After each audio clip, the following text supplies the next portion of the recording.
Hi, good morning mga ka-money chaser. Napakalamig dito sa amin. Ang lamig, parang bumalik ng December, January yung lamig.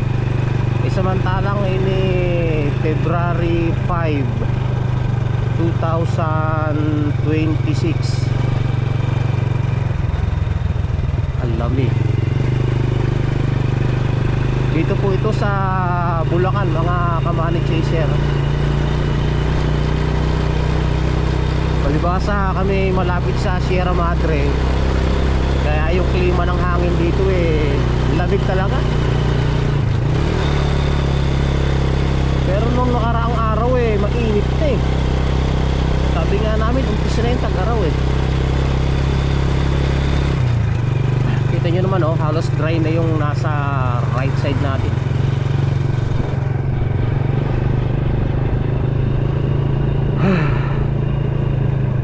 Lamig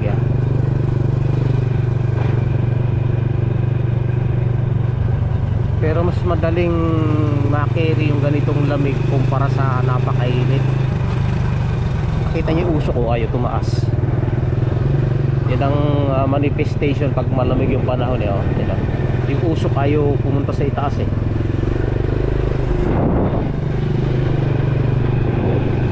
Yung sa probinsya ka, magwawalis ka ng bakuran mo tapos saka mo sisigaan.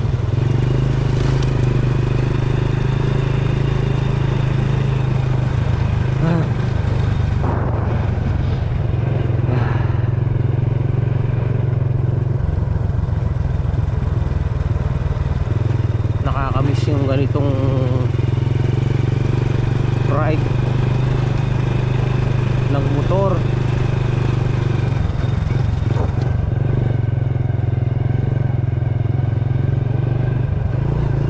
Kailan kaya tayo magkakaroon ng long ride? Hindi tayo nakakapag long ride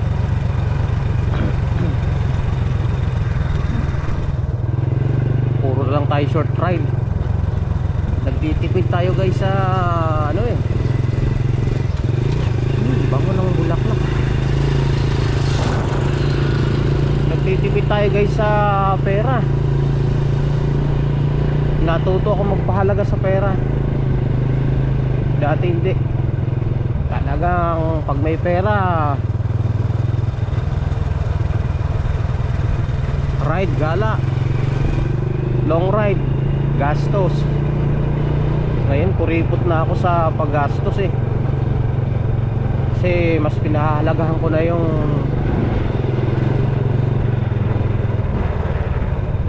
the future. Na pagdating ng future mo wala ka man lang madudukot.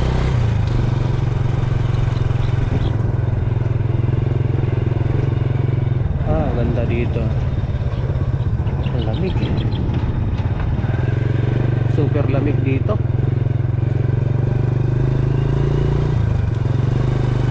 Umaga pa lang guys nasa alas 6 pa lang ng umaga.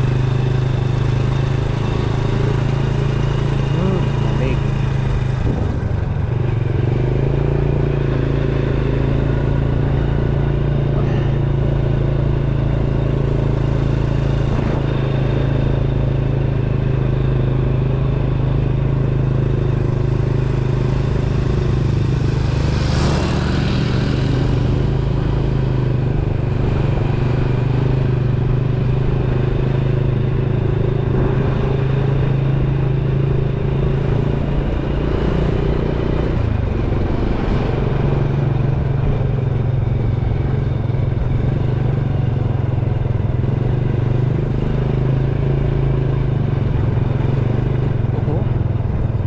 Panahon na naman ng mga prutas tag-araw.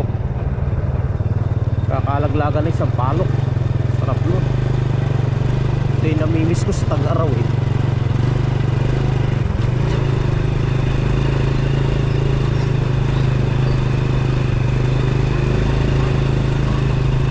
Yung pupunta kami sa Tumana, sa bukid, tapos mamumulot kami ng sampalok sa mga laglag.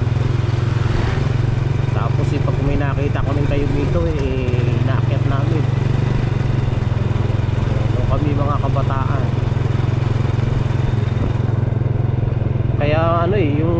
panahon ng kabataan mas masaya kumpara sa matanda na. Sa matanda ka na serious na, iniisip mo na obligasyon for the future.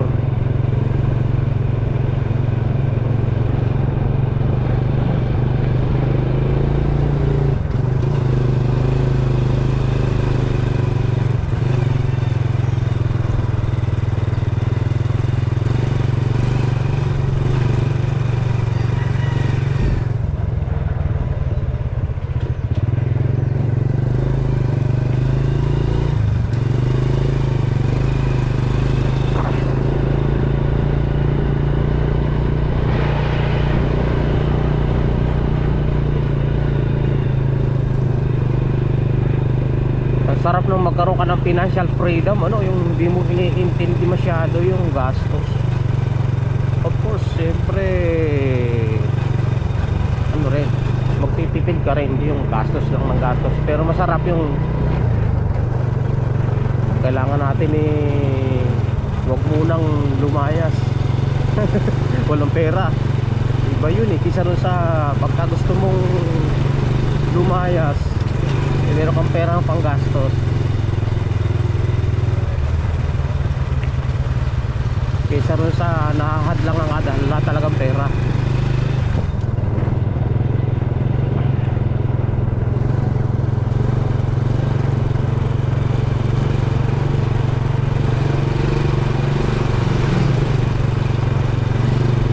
Tinaraangan na, ayaw na magpadaan. Tingnan natin niya, makakadaan pa naman.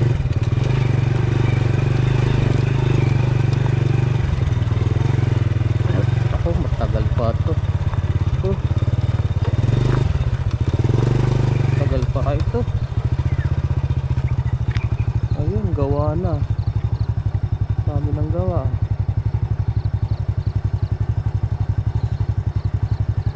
Ang dami ng gawa. May bubong na. Iba-iba kulay, blue, orange, white.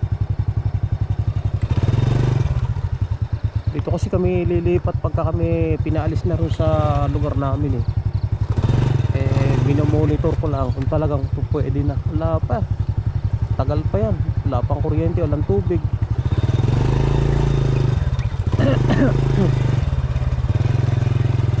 Wala pa yan, taon pa aabutin yan. Alam mo yung gobyerno project ng gobyerno ganun.